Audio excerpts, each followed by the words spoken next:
Bien, vamos a empezar recordando lo que habíamos visto la última vez que nos reunimos y ya hemos abordado el tema de los roles y la crianza de los hijos en el hogar.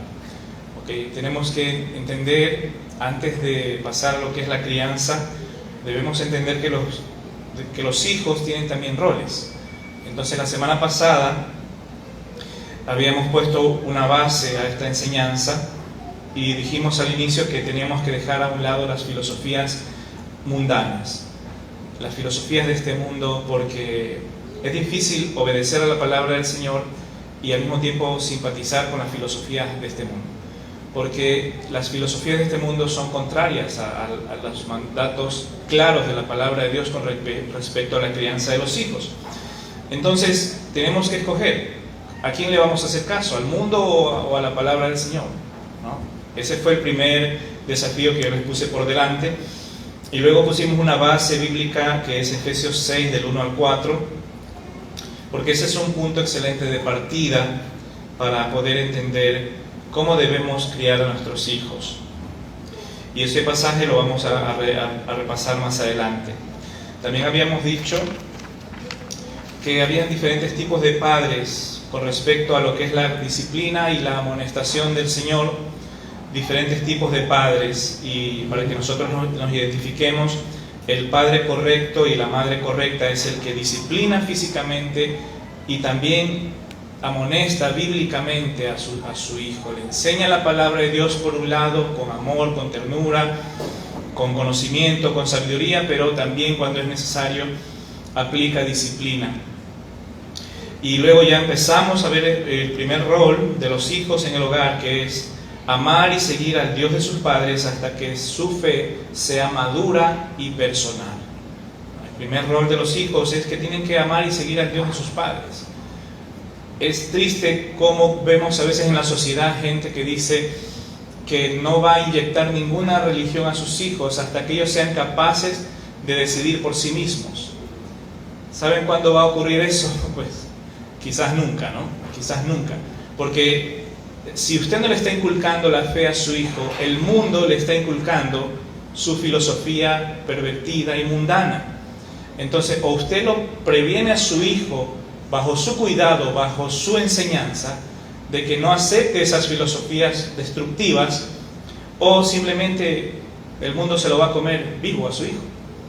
Entonces, es nuestro papel, antes de que ellos salgan a la sociedad, equiparlos con principios, con convicciones, con valores, para que ellos no cedan a las corrientes de este mundo. Entonces es triste las personas que abrazando estas filosofías humanistas dicen: yo no voy a inculcarle ninguna religión a mi hijo hasta que él decida por sí mismo. ¿Cuándo será eso? ¿A qué edad será eso? Uno no lo sabe. La Biblia dice claramente que hay que enseñar la palabra a los niños, a los pequeños, y hay que enseñarles el temor de Dios para que desarrollen sabiduría para esta vida. Entonces, mis hermanos, eso es un consejo malo que da la gente de este mundo. Usted tiene que llevar a sus hijos a la fe. Mientras ellos no sean capaces de entregar su corazón a Jesucristo, ellos simplemente tienen que ir con nosotros. En algún momento ellos van a reconocer que tienen pecado en su vida, en su corazón, y ante la exposición del Evangelio ellos van a decidir seguir de manera personal a Jesucristo, y hacia allá es donde los tenemos que llevar. Habíamos visto también que no podemos fabricar hijos cristianos, tenemos que evangelizar a nuestros hijos si queremos que ellos sean cristianos como nosotros, ¿no? Tenemos que llevarlos a los pies de Cristo. Y habíamos visto también el ejemplo de la palabra del Señor entre la relación entre Israel y Dios, en que la relación que empezó con ellos fue una relación de ley, una relación de estatutos, de enseñanzas, y dice la palabra del Señor en Gálatas 3:24, que esa ley fue el tutor que luego los llevó a Cristo, para que puedan ser justificados por la fe. Entonces, asimismo, vimos una relación similar de nosotros como padres, que al comienzo los niños no tienen razonamiento propio. Ellos solamente relacionan cosas, entonces hay que enseñarles a través de mandamientos, a través de principios, a través de normas, de prohibiciones, que ellos no las van a entender, solo tienen que aceptarlas, ¿no? Porque nosotros que sí las entendemos sabemos por qué las ponemos. Entonces, luego de eso, el pueblo de Israel pasó a una relación personal con Jesucristo. Y todo eso, ese proceso de obediencia a la ley, sirvió para que ellos tengan un corazón dispuesto a vivir en santidad. La santidad no iba a ser una situación ajena al pueblo de Israel, porque la ley los llevaba a vivir en santidad. Entonces, ahora que tenían una relación con Cristo, les iba a ser fácil mantenerse en santidad, aunque la ley ya no iba a ser un peso, ya no iba a ser algo que era una imposición para ellos. Para el cristiano la ley ya no es un peso, una imposición. Solamente nos muestra lo que es bueno y lo que es malo. Lo que sirve ahora es la relación, la fe, la comunión que tenemos con nuestro Dios. Y esa es la figura que nos presenta la palabra del Señor, que tenemos que llevar a nuestros hijos de esa misma manera. Al comienzo de la vida de ellos necesitan normas, necesitan prohibiciones, que no las van a entender, no las van a disfrutar, pero las necesitan. Y nosotros como padres tenemos que estar ahí para guiar su camino. Y más adelante, cuando desarrollen un razonamiento propio, serán capaces de tener una relación con sus padres, de amor. Y el amor va a ir sustituyendo a la autoridad y va a ir sustituyendo al temor. Porque el amor es el vínculo más fuerte que tenemos los seres humanos para unirnos entre nosotros. Entonces, eso es lo que nos enseña la palabra del Señor. Tenemos que llevar a nuestros hijos del temor al amor, en la relación nuestra como padres e hijos, y luego, asimismo, ese tipo de relación con respecto a Dios, para que ellos amen a Dios. Pero iniciamos enseñándoles e inculcándoles el temor a Dios, para luego, a través de una relación personal con Jesucristo, puedan amar a Dios. ¿Sí me entienden, mis hermanos? Primero hay que inculcar el temor, para luego desarrollar una relación de amor. Entonces, esas dos cosas, estas son las cosas que la palabra del Señor nos enseña. Son principios bíblicos donde Dios mismo fue el mayor ejemplo de esto que estamos hablando. Ahora vamos a ver el segundo rol para los hijos. Estamos viendo, recuerden, los roles de los hijos. Yo tengo aquí honrar a sus padres. El primero tenía que ver con una relación con Dios, ¿no? Pero ahora vamos a empezar con respecto a la relación con sus padres. Nuestros hijos deben honrarnos como padres. ¿Qué significa honrar? Significa apreciar, significa fijar un valor, significa estimar, tener a sus padres por algo de estima, no menospreciar. Lo contrario a honrar, ¿saben qué es? Es menospreciar, es menospreciar a los padres. Es decir, no darle el valor correcto que tenemos los padres. Y esto es algo que ellos deben hacer porque está tanto en el Antiguo Testamento, dentro de los 10 mandamientos, que es sumamente importante. En Éxodo 20:12 dice la palabra del Señor: honra a tu padre y a tu madre, para que tus días se alarguen en la tierra que Jehová tu Dios te da. Así fue como fue dado el mandamiento a Moisés. Y está escrito dado en los 10 mandamientos, que es la columna vertebral de todo lo que tiene que ver con la ley luego. Entonces, así de importante es para Dios el que un hijo honre a sus padres. Y luego también lo manda en el Nuevo Testamento. Este mandamiento hace un eco en el Nuevo Testamento a través del apóstol Pablo, en Efesios 6, versículos 2 y 3, donde le dice, donde escribe el apóstol Pablo: honra a tu padre y a tu madre, que es el primer mandamiento con promesa, para que te vaya bien y seas de larga vida sobre la tierra. Entonces ahí tenemos que se reafirma en el Nuevo Testamento esa gran verdad que fue comunicada de parte de Dios mismo, con el dedo de Dios escrito, ¿no?, en las tablas de piedra que fueron dadas por primera vez a Moisés. Entonces se repite ese mismo mandamiento: honra a tu padre y a tu madre, porque tiene promesa ese mandamiento. ¿Qué pasa si el hijo no honra? ¿Qué pasa si el hijo menosprecia? Vamos a ir a Proverbios capítulo 19, versículo 26. Abra conmigo Proverbios 19, 26 para que usted vea qué es lo que pasa cuando el hijo no obedece este mandamiento. Dice así: el que roba a su padre y ahuyenta a su madre es hijo que causa vergüenza y acarrea oprobio.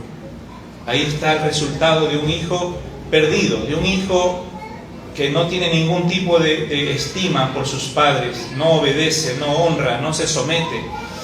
Y dice ahí el escritor de Proverbios: el que roba a su padre y ahuyenta a su madre es hijo que causa vergüenza y acarrea oprobio. Vamos a ver las palabras clave de este pasaje. Dice el que roba a su padre. Esta palabra robar no solamente habla de quitar cosas, sino que abarca destruir, abarca tratar violentamente, despojar, es como decir despojar con violencia. Habla de devastar y habla de arruinar. Hay hijos que están haciendo eso por sus pobres padres, arruinándolos, quitándoles lo que más pueden. Y luego la otra palabra clave dice: y ahuyenta a su madre. ¿Qué significa eso? Que la hace huir. Y esto es cuando se usa esta palabra, es un acto de huir de algo malo, de algo que atenta contra la vida de la persona. Entonces, eso habla de un hijo malvado que carga a su madre al susto, con insultos, con maltratos, con amenazas. Entonces, la ahuyenta de su vida, hace que su madre escape de su presencia. ¿Y qué es lo que pasa con estos hijos? Dice que es vergüenza. Ese hijo, dice, causa vergüenza y acarrea oprobio. Y la palabra oprobio significa confusión y también significa decepción. ¿Cuántas veces nos topamos con eso con nuestros propios hijos, ¿no? Sentimos en el alma un sentimiento como de decepción cuando no son capaces de someterse, de obedecer, de simplemente apegarse a los mandamientos que nosotros les damos.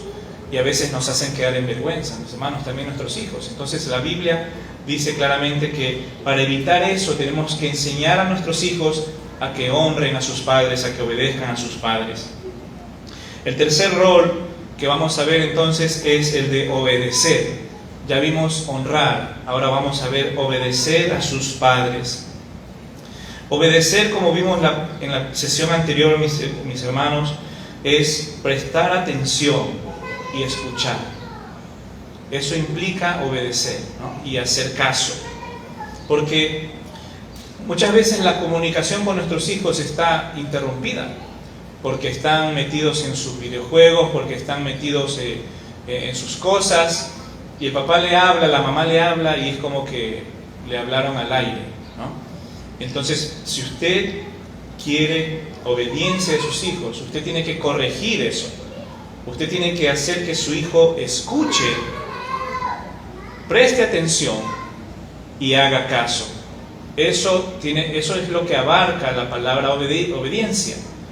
Tiene que escuchar, porque si él no le escucha, si él no está atento, si no lo obligamos a nuestros hijos a estar atentos a nuestra voz, entonces ellos salen con la excusa de que no te escuché, papá, no te escuché, mamá, es que estaba jugando, es que estaba viendo la tele o lo que sea. Entonces, primero tienen que escuchar, aprender a diferenciar la voz de sus padres, de su mamá y de su papá, de todos los demás ruidos de la casa.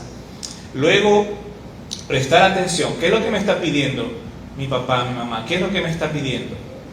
Y luego, simplemente hacer caso.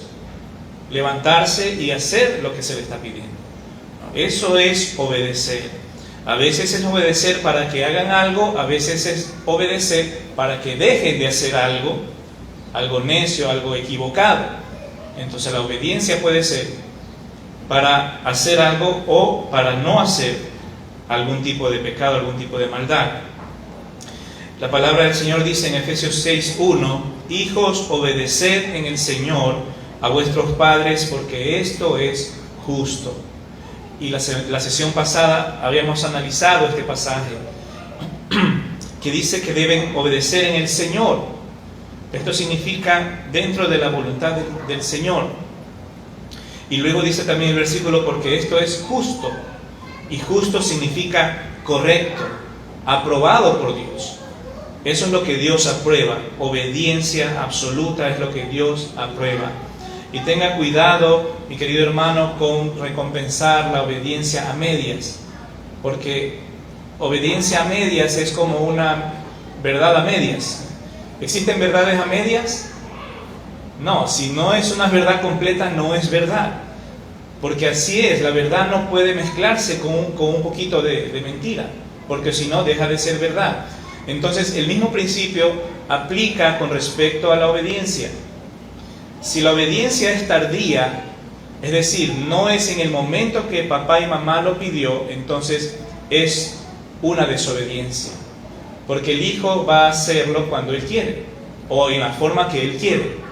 Y eso es lo que también tenemos que corregir en nuestros hijos. No es cuando ellos quieren, no es como ellos quieren, porque si no es desobediencia, es rebeldía. Tenemos que tratar con sus corazones y hacerles entender lo importante que es obedecer como papá y mamá quieren y en el momento que papá y mamá desean. No recompensemos jamás la obediencia tardía como que fuera una obediencia real. Colosenses 3:20 repite el mismo mandamiento, el apóstol Pablo, y dice: hijos, obedeced a vuestros padres en todo, porque esto agrada al Señor. Hijos, obedeced a vuestros padres en todo, porque el Señor se agrada de eso, de los hijos obedientes. Esto es como dice el hermano Ted Tripp. Él dice que esto es como un círculo de bendición en el que nuestros hijos se mantienen cuando están dentro de la obediencia y la sumisión a sus padres. Es como que están rodeados de un círculo de bendición, donde todo allí va a salir bien y van a alcanzar bendiciones de parte del Señor y las metas de su vida.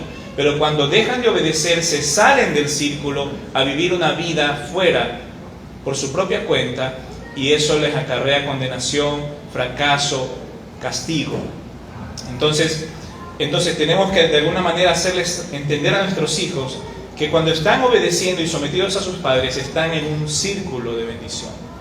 Y todo lo que ocurra allí va a ser de bien para ellos. Cuando se salen de eso con sus malas actitudes, entonces están fuera de la protección, fuera de la voluntad del Señor, fuera de la bendición. Ahora vamos a ver otro rol, mis hermanos, el rol número 4. Aceptar con sumisión la disciplina y amonestación de los padres. Esto es lo que los hijos tienen que hacer. Ellos tienen que aceptar de manera sumisa la disciplina y la amonestación de los padres. Efesios 6:4 dice el apóstol Pablo: y vosotros padres, no provoquéis a ira a vuestros hijos, sino criadlos en disciplina y amonestación del Señor. Disciplina, habíamos visto también en la sesión pasada, es la corrección física, y la amonestación es la enseñanza de los mandamientos, valores, principios, pero sobre todo del Evangelio de nuestro Señor Jesús. Esa es la forma en que tenemos que criar a nuestros hijos, con disciplina y con el Evangelio, con la verdad, con el amor. Son las cosas que nuestros hijos necesitan para criarse correctamente. Y habíamos dicho también que esta palabra criarlos significa entrenarlos. Eso está implícito en la palabra criar. Hermanos, nuestros hijos necesitan entrenamiento y necesitan entrenadores. Y el papá y la mamá son los principales entrenadores. Si usted no lo está entrenando para el bien, el mundo ya hace rato que le tiene a usted ganada le lleva ventaja en entrenarlos a ellos para el mal. Entonces esto es una competencia. Vivimos en un mundo caído, pervertido, donde el mundo está entrenando a nuestros hijos a través de los videojuegos, a través de las redes sociales, a través de todo lo que ellos tienen contacto, para que hagan lo malo, para que se rebelen contra Dios, contra sus padres. Entonces, o usted entrena a sus hijos a contrarrestar eso, o el mundo le va a seguir sacando ventaja cada vez más y más. Miren lo que dice Proverbios 15, 31 y 32. está relacionado al pasaje del Nuevo Testamento del apóstol Pablo. Dice así: el oído que escucha las amonestaciones de la vida, entre los sabios morará. Versículo 32. El que tiene en poco la disciplina, menosprecia su alma, mas el que escucha la corrección tiene entendimiento. ¿Se dan cuenta? Están usando incluso las mismas palabras. Ahí dice claramente el escritor de Proverbios que el oído que escucha las amonestaciones, entre los sabios morará. Así de sencillo lo comparte la palabra del Señor. Dice, sí, los hijos tienen que escuchar las amonestaciones, la verdad, la palabra del Señor, y eso hará que vivan entre personas sabias. Y luego dice que el que tiene en poco la disciplina menosprecia su alma. Los muchachos que se rebelan, que desprecian la disciplina de sus padres, al mismo tiempo están despreciando el valor de su propia alma, es lo que nos dice la palabra del Señor.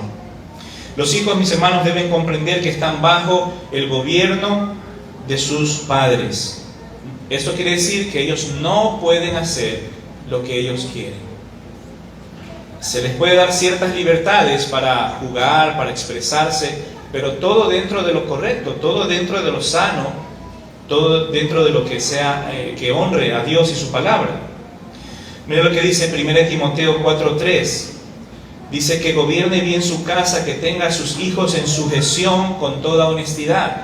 Y aquí está hablando el apóstol Pablo de los requisitos para ser pastor. Y uno de los requisitos es que este hombre tiene que tener a sus hijos en sujeción.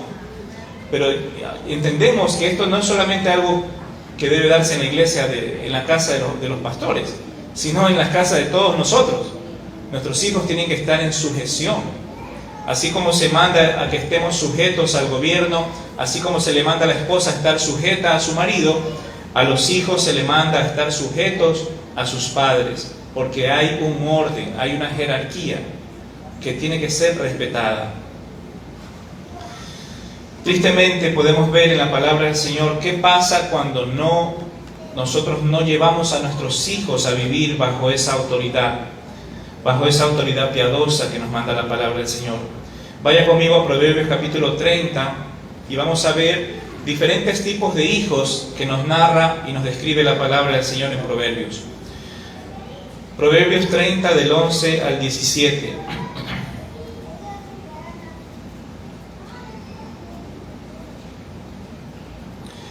Miren lo que escribe allí el escritor de Proverbios. Dice: hay generación que maldice a su padre y a su madre no bendice.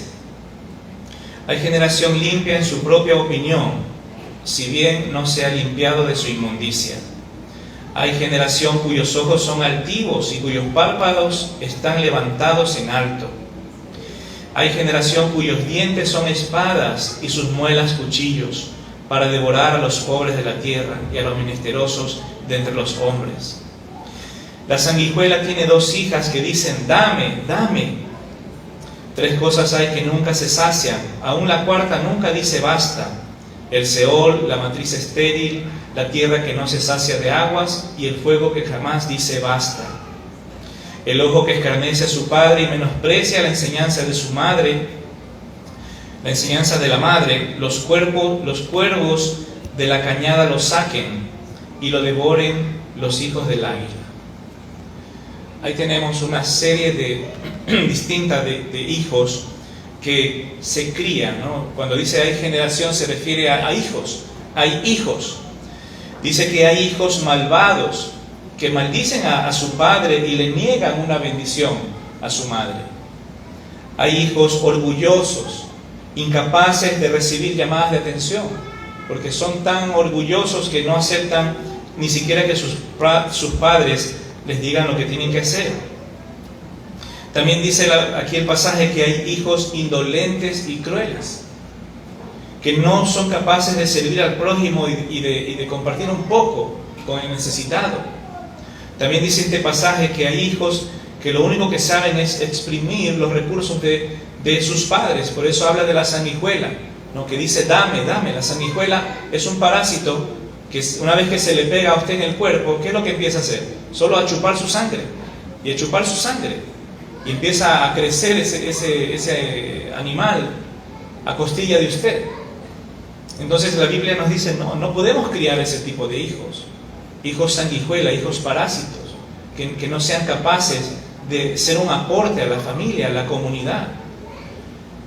Hay hijos que se burlan de su padre y otros que menosprecian la enseñanza de su madre, y la Biblia habla de severas consecuencias para ese tipo de hijos, mis hermanos. Porque no solamente están ofendiéndonos a nosotros los padres, se están yendo también en contra de Dios, y Dios va a también pasarles a ellos factura. Pero lo triste, mis hermanos, es que generalmente y la mayoría de las veces estos hijos se crían así por culpa nuestra, de los padres, porque no supimos poner orden, no estuvimos presentes en sus vidas, no seguimos las pautas de la palabra del Señor en su crianza, mis hermanos. Tengamos mucho cuidado con eso, mis queridos hermanos, que no sean nuestros hijos parte de este grupo de generación que habla el Proverbio capítulo 30. Ahora, otra cosa que nuestros hijos deben entender claramente es que la disciplina y la autoridad que ejercemos sobre ellos es para su bien. Y usted, mi querido hermano y mi querida hermana, tiene que recalcárselo. Cada vez que usted tenga que disciplinar, que retar a sus hijos, recálquele que es para su propio bien, para que nunca se les olvide a ellos, que no es un capricho de los padres. No es que yo quiero salirme con la mía porque soy más grande y más fuerte que tú. No, hijo, esto es para tu propio bien. Tú eres el que va a salir afectado con todo esto. Tú eres el que va a destruir tu vida. Yo ya hice mi vida, yo ya soy adulto. Yo conozco más que tú, tengo 30 años más que tú viviendo en este mundo. Entonces, recibe el consejo y la enseñanza de tus padres. Entonces, tenemos que hacerles entender a nuestros hijos que no se trata de caprichos y de simplemente deseos egoístas nuestros, sino que es para su bien. Habla conmigo en Hebreos capítulo 12. Es importante este pasaje, mis hermanos, porque este pasaje habla de la disciplina física. Vamos a abrir Hebreos capítulo 12, versículo 5. Y aquí el escritor de Hebreos nos hace una relación entre el castigo físico que recibíamos de nuestros padres al castigo que a veces Dios también nos da por ser hijos suyos, cuando estamos en pecado. Miren lo que dice allí, Hebreos 12:5. Y habéis ya olvidado la exhortación que como a hijos se os dirige, diciendo: Hijo mío, no menosprecies la disciplina del Señor, ni desmayes cuando eres reprendido por Él. Porque el Señor al que ama disciplina y azota a todo el que recibe por hijo. Y si soportáis la disciplina, Dios os trata como a hijos. Porque ¿qué hijo es aquel a quien el Padre no disciplina? Pero si se os deja sin disciplina, de la cual todos han sido participantes, entonces sois bastardos y no hijos. Por otra parte, tuvimos a nuestros padres terrenales que nos disciplinaban y los venerábamos. ¿Por qué no obedeceremos mucho mejor al Padre de los Espíritus y viviremos? Y aquellos ciertamente por pocos días nos disciplinaban como a ellos les parecía, pero este para lo que nos es provechoso, para que participemos de su santidad.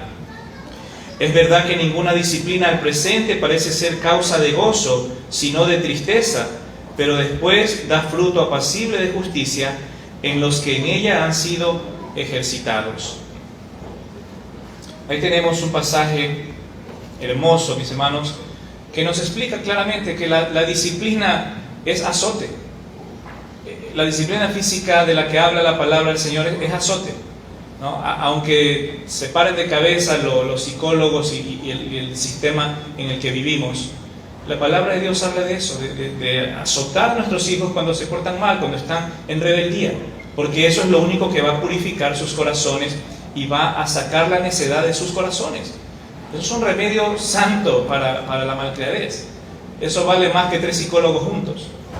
En mi país le llaman al azote el psicólogo, porque cuando usted lo usa no necesita ir a una terapia con su hijo, porque cuando usted lo aplica con amor, correctamente como manda la palabra del Señor, su hijo se cría tranquilo, sano, libre de de depresiones y cosas por el estilo que se ve hoy en día, más bien por la falta de eso, es que los muchachos no tienen límites, no tienen soporte emocional, no saben cómo conducirse en la vida, porque nosotros no les hemos dado los límites y la estructura de disciplina para que ellos crezcan sanos y felices, mis hermanos.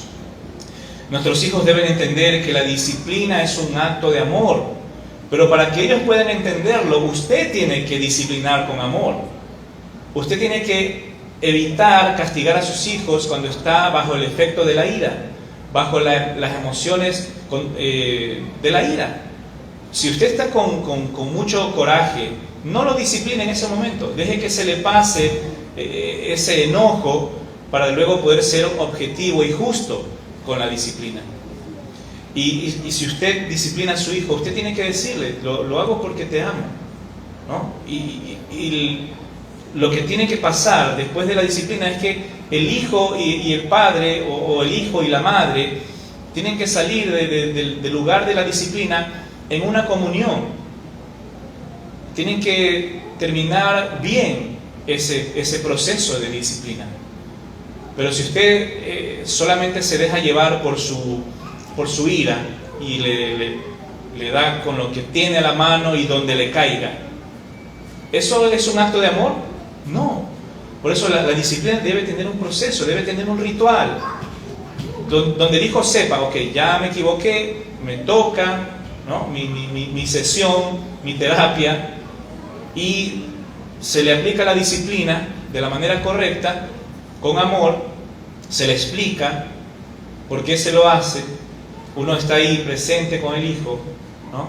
Y luego de eso, cuando él ya se tranquiliza, hay que ver cómo está el corazón del hijo, porque si el hijo todavía está amargado, está rebelde, entonces la disciplina no ha dado sus resultados, no ha cumplido el propósito, que es restaurar y purificar el corazón del hijo. El hijo tiene que ser castigado hasta que su voluntad necia sea doblegada, hasta que él acepte y se rinda delante de la autoridad de sus padres y pida perdón de manera honesta por lo que ha hecho mal. Y nosotros, yo sé que no es fácil, porque eso tiene que ver mucho con las emociones. Tenemos que nosotros luchar contra nuestras propias emociones, buenas y malas. Entonces, pero es el proceso, mis hermanos. Para que ellos entiendan que es un acto de amor, usted tiene que hacerlo con amor. Si usted no lo hace con amor, entonces ellos no van a aceptar que la disciplina es un acto de amor. ¿Me hago entender? Es importante. Hay que enseñarle a los hijos que no deben menospreciar los castigos, que el castigo es un acto de amor nuestro, que la disciplina fomenta y mantiene el respeto de los hijos hacia los padres, que hoy en el presente eso no va a ser una causa de alegría ni para ellos ni para nosotros, porque ¿a quién de nosotros los padres y las madres nos gusta andar castigando a nuestros hijos? Uno no se deleita en eso, pero tenemos que hacerlo. Y tratemos de ver cada vez que tenemos que disciplinar a nuestros hijos como una forma o una oportunidad para expresarle nuestro amor. Y ellos deben entender que aunque no sea una situación de gozo, sino de tristeza, dice el pasaje bíblico que después dará fruto de justicia. Fruto de justicia. Y esto es un entrenamiento para la vida. Porque el pasaje bíblico dice, ¿no?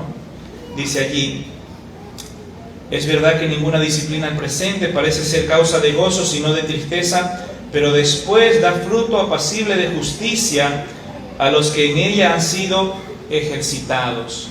Ejercitados significa entrenados también, mis hermanos. Entonces, es un entrenamiento para la vida, mis queridos hermanos. Vamos a ver ahora el rol número 5 para los hijos. Aprender y seguir los consejos e instrucciones de los padres. Aprender y seguir los consejos e instrucciones de sus padres, porque son diferentes facetas, ¿no? Diferentes cosas en las que los hijos tienen que entender. Proverbios 1, 8 y 9 dice así: Oye, hijo mío, la instrucción de tu padre, y no desprecies la dirección de tu madre, porque adorno de gracia serán a tu cabeza y collares a tu cuello. Ahí está el principio bíblico, ¿no? El hijo tiene que escuchar la instrucción de su padre y no despreciar la dirección de su madre. Otro pasaje bíblico, Proverbios capítulo 4. Abra conmigo este pasaje también porque es muy importante. Proverbios 4, versículo 1 en adelante. Algunos de los proverbios están escritos desde el corazón de un padre, ¿no? Y es hermoso leerlos. Cuando usted lea proverbios, a veces léalo como hijo y a veces léalo como padre, para poder entender las dos facetas del proverbio. Los que somos padres podemos usarlo y leerlo y meditarlo en las dos facetas. A veces lo recibimos el proverbio como hijos de Dios, pero también léalo desde la perspectiva suya como padre, como madre. Entonces ahorita vamos a leer este proverbio, capítulo 4. Póngase en la faceta de papá y de mamá, como que usted le está dando estos consejos a su hijo. Dice: oíd, hijos, la enseñanza de un padre, y estad atentos para que conozcáis cordura. Porque os doy buena enseñanza, no desamparéis mi ley. Porque yo también fui hijo de mi padre, delicado y único delante de mi madre. Y él me enseñaba y me decía: retenga tu corazón mis razones, guarda mis mandamientos y vivirás. Adquiere sabiduría, adquiere inteligencia, no te olvides ni te apartes de las razones de mi boca. No la dejes y ella te guardará, ámala y te conservará. Sabiduría ante todo, adquiere sabiduría, y sobre todas tus posesiones adquiere inteligencia. Engrandécela y ella te engrandecerá, ella te honrará cuando tú la hayas abrazado. Adorno de gracia dará a tu cabeza, corona de hermosura te entregará. Oye, hijo mío, y recibe mis razones, y se te multiplicarán años de vida. Por el camino de la sabiduría te he encaminado, y por veredas derechas te he hecho andar. Cuando anduvieres, no se estrecharán tus pasos, y si corrieres, no tropezarás. Retén el consejo, no lo dejes, guárdalo, porque eso es tu vida. Esto es lo que nosotros quisiéramos decirle a nuestros hijos, ¿no? Esto es la forma en que nosotros deberíamos instruirlos. Trate usted de hablar con sus hijos, léale este tipo de pasajes bíblicos para que ellos entiendan que ese es el corazón de un padre, de una madre, que nosotros queremos verlos abrazar la sabiduría, abrazar la inteligencia, para que vayan por sendas derechas, para que hagan la voluntad de Dios.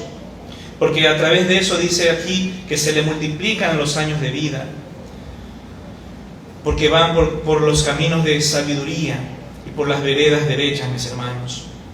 Eso es lo que nosotros debemos hacer entender a nuestros hijos, la importancia que es escucharnos. Y eso es un problema muy grande, mis hermanos, que nuestros hijos, cuando ya llegan a la adolescencia, dejan de escuchar a sus padres. Y tenemos que romper con esa norma, con ese estándar de que el hijo entra en la edad del burro, como le dicen vulgarmente. Y ya, entró en la edad del burro y se nos fue, se perdió ese pobre muchacho. Y allá queda a la buena de Dios, ¿no? Ahí te lo entrego, Señor, en tus manos. Haz lo que puedas con él. Muchos padres adoptan esa actitud. Señor, ya hice mi parte. Ese muchacho ya no me quiere hacer caso, ya no me escucha. Ahí te lo entrego. Y el Señor dice: pero es tu hijo, no es mi hijo de carne. Es tu hijo. Tienes que seguir haciendo tu labor mientras esté bajo tu techo. Sigue siendo tu responsabilidad. No te laves las manos así de fácil. El Señor no acepta ese tipo de encomiendas, ese tipo de trabajos forzados o de simplemente porque no queremos hacer nuestro papel, mis hermanos. Tenemos que armarnos de valor.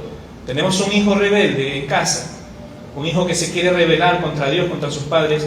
Tenemos que trabajar. Eso es una crisis en el hogar. Algo tenemos que hacer para que ese muchacho vuelva al camino, vuelva al redil. Sobre todo porque está viviendo bajo nuestro techo. Una cosa es que el hijo se rebele y se va como el hijo pródigo, ¿no?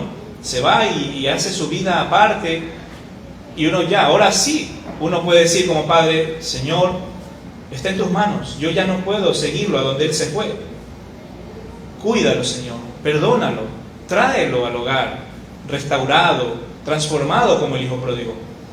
Pero usted no puede tener un hijo pródigo viviendo con todos los placeres de este mundo en su propio techo, debajo de su propio techo. A eso me refiero, mis hermanos. Tenemos que tener cuidado, porque a veces caemos también en eso, de dejar que nuestros hijos hagan lo que quieran y están viviendo con nosotros, y a veces incluso siendo de mal ejemplo para los hermanos menores. Tremendo mal ejemplo. Usted tratando de vivir una vida piadosa con su esposa y el hijo mayor enseñándole todo lo malo que pueda a sus hermanos menores. Eso es una completa anarquía. Eso se corrige, mis hermanos. Eso es una crisis que tiene que ser corregida. Los hijos tienen que estar en sumisión, tienen que estar en el camino del bien. Rol número 6 para los hijos, mis queridos hermanos: apoyar con las tareas del hogar. Esto también es muy importante, mis hermanos. Muchas veces nuestros hijos se meten en problemas y en cosas que no deben porque tienen demasiado tiempo libre, porque no tienen responsabilidades, porque viven como príncipes y princesas allí, pero no es que hay un rey y una reina, hay vasallos. Ellos son solo príncipes y princesas, pero los demás son sus vasallos, sus padres son sus vasallos, porque les dan órdenes y no obedecen a nadie. Entonces, mis hermanos, los hijos tienen que apoyar en las tareas del hogar, tienen que estar hombro a hombro, ayudando desde que son pequeños en la limpieza, en todos los asuntos que tienen que ver con la casa. Mire lo que dice Proverbios 10:5. Proverbios 10:5 dice: el que recoge en el verano es hombre entendido, el que duerme en el tiempo de la siega es hijo que avergüenza. El que recoge en el verano es hombre entendido, el que duerme en el tiempo de la siega es hijo que avergüenza. Mis hermanos, es vergonzoso. Tarde o temprano usted va a sufrir la vergüenza por criar hijos que no hacen nada dentro del hogar. El hijo tiene que ayudar, ensuciarse las manos, aprender a barrer, aprender a aspirar, a lavar platos, lavar ropa, todas las cosas normales. Escuché una vez de una madre de familia decir de su hija, que ya estaba llegando a la mayoría de edad: mi hija es mi reina, ella no lava platos, yo le hago todo, ella no lava ropa, ni platos, ni limpia la casa porque ella está estudiando, ella es mi reina. Y la reina le quedó embarazada. ¿Por qué? Porque tiene demasiado tiempo libre y no tiene control. Entonces se dan cuenta, mis hermanos, no podemos tratar a nuestros hijos así, porque ellos necesitan involucrarse en la casa para sentirse útiles, sentirse productivos. Hay que darles razones a los hijos para sentirse correctamente bien en sus casas. Esto, involucrarlos en las cosas del hogar, hace que ellos se sientan parte del equipo. Si usted le asigna una tarea a sus hijos, eso hace que se sientan comprometidos con esa tarea. Y cuando no la hacen, sabe que algo les falta. Y conforme van creciendo, se les puede ir asignando otro tipo de tareas más complejas, más importantes. Hay un ejemplo en la palabra del Señor muy hermoso, que es el ejemplo de Ruth y Noemí. Y dice así, lo voy a leer brevemente. Dice Ruth capítulo 2, versículos 2 y 3. Dice así: y Ruth la Moabita dijo a Noemí: te ruego que me dejes ir al campo y recogeré espigas en pos de aquel a cuyos ojos hallare gracia. Y ella respondió: ve, hija mía. Aquí está hablando Ruth a Noemí, su suegra, para la cual en ese momento esta mujer ya era como su propia madre. Fue pues, y llegando espigó en el campo en pos de los segadores, y aconteció que aquella parte del campo era de Booz, el cual era de la familia de Elimelech. Y saltando luego el versículo 11, dice la palabra del Señor: y respondiendo Booz le dijo: he sabido todo lo que has hecho con tu suegra después de la muerte de tu marido, y que dejando a tu padre y a tu madre y la tierra donde naciste, has venido a un pueblo que no conociste antes. Jehová recompense tu obra y tu remuneración sea cumplida de parte de Jehová, Dios de Israel, bajo cuyas alas has venido a refugiarte. Aquí tenemos el testimonio de esta mujer Ruth, la cual servía a su suegra como que fuera su propia madre. Y ella estaba pendiente, obviamente ya Noemí ya estaba en una edad avanzada, y la que tenía más fuerzas para trabajar era Ruth. Entonces, aquí se ve el ejemplo de esta muchacha diligente, la cual sus padres seguramente hicieron un excelente trabajo, porque la suegra no tenía que obligarla. Ella simplemente estaba disfrutando de esta joven entusiasta y obediente, y que la honraba de maneras increíbles. Mis hermanos, el hijo debe servir a sus padres y los padres a los hijos. Es un servicio mutuo. Eso es un principio que tenemos que aplicar en nuestros hogares. El servirnos los unos a los otros. Si yo quiero un vaso de agua, pedirle a mi hijo, ¿puedes por favor pasarme una botella de agua, un vaso de agua? Y luego viceversa, si a veces el hijo nos pide un favor, hacérselo, ¿no? Y podemos estar así compartiendo, sirviéndonos los unos a los otros. No es que nosotros por ser padres vamos a tener empleados en casa. Tiene que haber un equilibrio sano, un equilibrio bonito.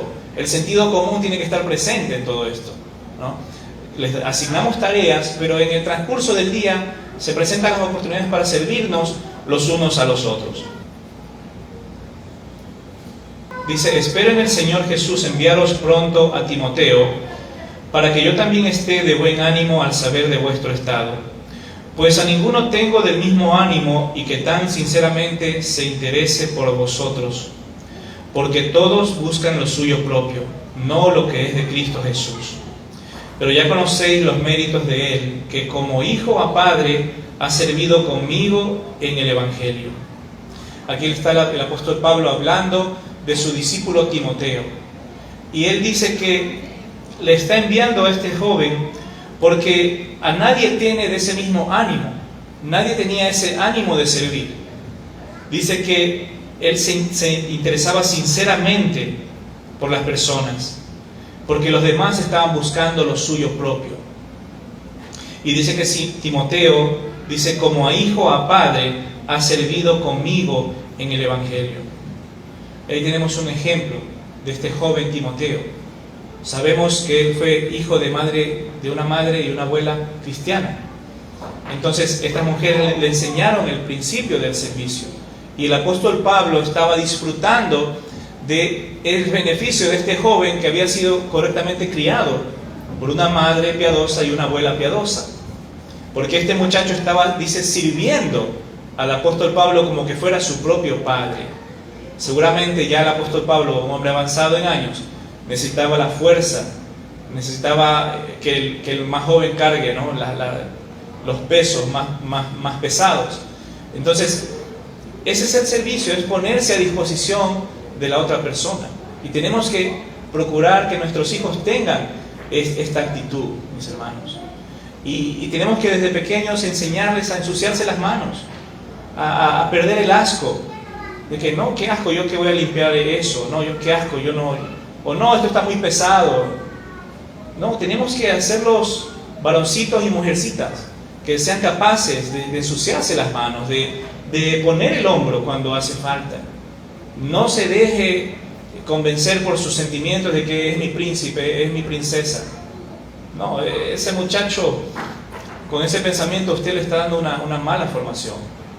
Hay que enseñar a nuestros hijos a servir, y el servicio implica ensuciarse, cansarse, sudar. Eso es el servicio en la casa. Por eso muchas veces tenemos madres estresadas, saturadas, cansadas, molestas, malhumoradas, porque en casa ella es la única que hace todo.